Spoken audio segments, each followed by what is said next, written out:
আদি অনাদি ধাৰাবাহিকখনৰ আজি নিশা আহিবলগীয়া এপিছডৰ প্ৰমো মুকলি হৈছে।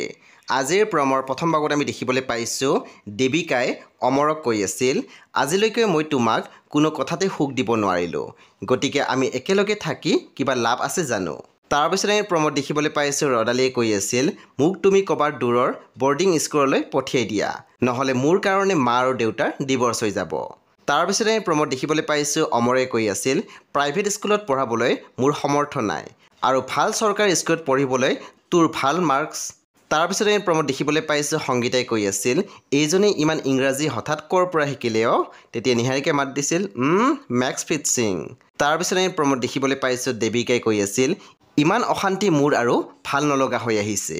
সেই বন্ধু বান্ধৱীসকল, আজি নিশা 9 বজাত ৰং টিভিত আহিবলগীয়া আদি অনাদি ধাৰাবাহিকখন খুব বেছি ইণ্টাৰেষ্টিং হ'বলৈ গৈ আছে। সেই আপোনালোকে চাবলৈ একেবাৰে নাপাহৰিব।